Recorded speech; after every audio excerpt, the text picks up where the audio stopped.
नमस्कार, आप देख रहे हैं साधना न्यूज और मैं हूं आपके साथ रीना। मध्य प्रदेश के मुख्यमंत्री डॉक्टर मोहन यादव प्रतिष्ठा द्वादशी के कार्यक्रम में शामिल होने युवा सदन पहुंचे, जहां युवा सदन पर श्री राम मंदिर की प्रतिकृति का मुख्यमंत्री डॉक्टर मोहन यादव ने शुभारंभ किया। अयोध्या जी में श्री राम मंदिर की प्राण प्रतिष्ठा की वर्षगांठ अवसर पर विधायक रामेश्वर शर्मा के युवा सदन कार्यालय पर श्री राम मंदिर की भव्य प्रतिकृति बनाई गई है।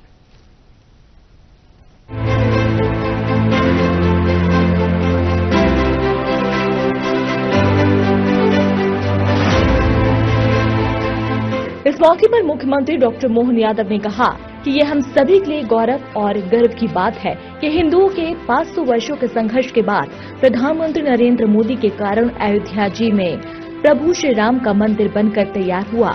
इस अवसर पर मुख्यमंत्री ने कहा कि मध्य प्रदेश सरकार सभी धार्मिक क्षेत्रों के विकास के लिए कृत संकल्पित है। साथ ही उन्होंने कहा कि नगर में गीता भवन बने, ऐसी हमारी भावना है। बोलो जय श्री राम। हो गया काम जगत में हमारा। जय जय श्री राम। भगवान की दया है। 500 साल पहले के हमारे मध्य प्रदेश के राजा विक्रमादित्य द्वारा 2000 साल पहले बनाया हुआ 84 काले कसौटी का अद्भुत दिव्य भव्य मंदिर जो हमारे देश पे आक्रमणकर्ताओं ने बाकी नुकसान किया, ऐसे में उन्होंने तत्कालीन अयोध्या के मंदिर को भी विक्रमादित्य के मंदिर को ध्वस्त किया था। हमारा सबका सौभाग्य है 500 साल का हमारे समाज का संघर्ष और बलिदानों की तमाम प्रकार के संघर्षों की बहुत गौरवशाली विरासत रही। हमारे समाज ने एक दिन एक समय कभी भी अपने आंखों से वो दृश्य भुलाया नहीं और अंततः विजय प्राप्त करके भव्य दिव्य मंदिर बना करके हमारी अपनी सनातन संस्कृति की ध्वजा को एवरेस्ट की ऊंची चोटी से भी ऊंचा भाव लेकर के यशस्वी प्रधानमंत्री के नेतृत्व में सुप्रीम कोर्ट के निर्णय के बाद न केवल भव्य दिव्य मंदिर बना, बल्कि आज दुनिया के सामने हमारे अमर संघर्ष का प्रतिमान बना है। मेरी अपनी ओर से जोरदार बधाई। और वहां राम का मंदिर, यहां रामेश्वर जी ने परंपरा की जोरदार अभिनंदन माननीय विधायक रामेश्वर शर्मा जी के लिए। हम सबको मालूम है भगवान राम का धाम जब आनंद से जगमगाता तो ऐसे में हमारे अपने रोम रोम में राम राम का ध्वनि निकल के आती है, वो एहसास होता है। हमारी सरकार भी इस परमात्मा की दया से सांस्कृतिक अनुष्ठान का पर्व चल रहा है। जैसे हमारे यहाँ कहा गया शिवाय नमः विष्णुवे नमः, शिवाय नमः विष्णुवे नमः। अयोध्या में भगवान राम मुस्कुरा रहे हैं, उज्जैन में, बनारस में जय जय श्री राम, हर हर महादेव। तो देखो रामेश्वर में दोनों मिल रहे हैं। तो हमारे लिए सौभाग्य की बात है। आज हम तिथि के हिसाब से सच में हमारा जो कालगणना का समय है और वो तिथियों से जो सही अंकन होता है वही सही है, इसलिए इसका आनंद है तिथियों के आधार पर। क्योंकि अभी दुनिया को इस बात को समझने में समय लगेगा। वो केवल ग्रह नक्षत्रों के हिसाब से केवल ग्रहों की गणना करते हैं। जब सूर्य देवता की पृथ्वी की परिक्रमा करती है तो हमारा स्टैंडर्ड टाइम आता है। इस स्टैंडर्ड टाइम को मीन टाइम पे स्टैंडर्ड टाइम से ग्रीनविच से निकाल के देते हैं। लेकिन हमारा प्राचीन विज्ञान तो और आगे, वो केवल ग्रहों की गिनती नहीं करता, वो नक्षत्रों की चाल की गिनती करता है। वो नक्षत्रों की, ग्रहों की, सबके हिसाब से गिनती करते हुए हमारी तिथियों की रचना होती है।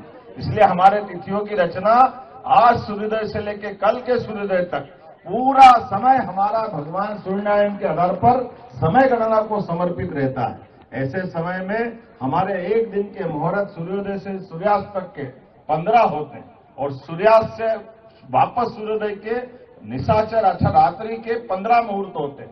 इस 15 मुहूर्तों के हिसाब से हमारा घंटा मोटे तौर पर 48 मिनट का होता है और 48 मिनट का एक मुहूर्त होता है। उस मुहूर्त के हिसाब से हम सब स्कूल कॉलेज में पढ़े हैं। भले ही ये कुछ भी कहे जिनको जो कहना है, लेकिन शिक्षक भी 45-50 मिनट के पीरियड करता है मुहूर्त के हिसाब से स्कूल कॉलेज में।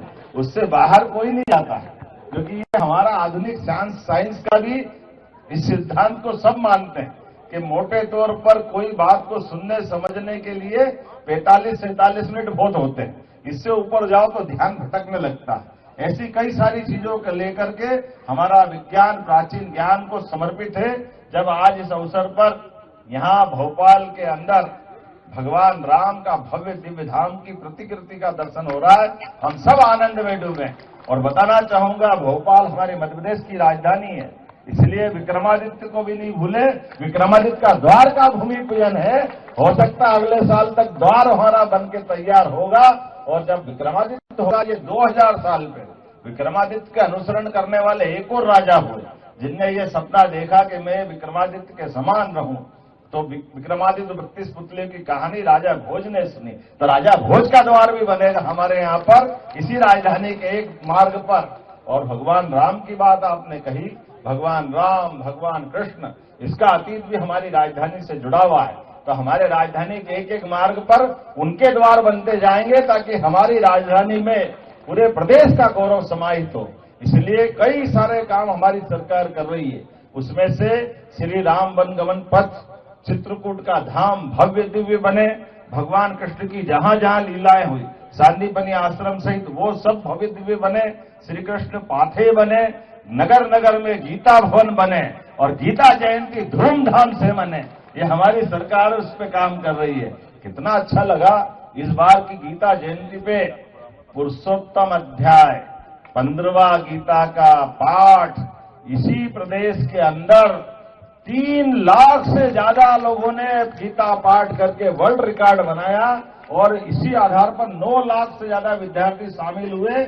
गीता जयंती के आधार पर हमने सामान्य ज्ञान प्रतियोगिता कराई जिसके पुरस्कार वितरण विवेकानंद जयंती के अवसर पर करने वाले हैं। हमारी सरकार ऐसे बहुत सारे काम कर रही है, लेकिन आज तो भगवान राम के धाम का आनंद है। भैया यहीं से बोल दिया जो बोलना है, अब आपने सबने रिले कर दिया। एक बार फिर प्रेम से बोले, बोला जय जय श्री राम, जय जय श्री राम, महाकाल महाराज की। भगवान राम के अयोध्या धाम के निर्माण के 2 वर्ष पंचांग तिथि अनुसार द्वादशी तिथि को यानी कल के दिन बुधवार को द्वादशी तिथि 31 जनवरी को 2 वर्ष पूर्ण होंगे। आज उसकी पूर्व संध्या पर मध्य प्रदेश के लोकप्रिय मुख्यमंत्री, हम सबके नेता आदरणीय डॉक्टर मोहन यादव जी ने दीप प्रज्वलन करके भगवान राम के अयोध्या में जो मंदिर बना है उसकी प्रतिकृति की यहां पर दर्शनार्थ हेतु शुभारंभ की है। मैं राजा भोज की राजधानी के सभी नागरिकों से प्रार्थना करता हूं, अवध धाम तो जरूर दर्शन करने जाएं। जो नहीं जा पाए हैं वो यहां रामलला के दर्शन करें। 31 दिसंबर की रात को मदहोश होने की जरूरत नहीं है। इस दिन धर्म का जागरण करें, क्योंकि इस दिन अयोध्या के राम मंदिर की दूसरी वर्षगांठ है और 1 जनवरी को खूब भगवान का जय जयकार करें, रामलला के दर्शन करें। अब सनातन का विजय पताका निरंतर फहराई रहेगी।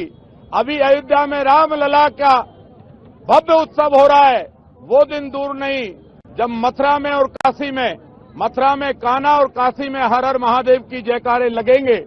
आज मैं सभी को, सभी सनातनियों को, सभी हिंदू धर्म को और सभी राम की मर्यादाओं पर चलने वाले भाई और बहनों को हार्दिक बधाई और शुभकामनाएं देता हूं।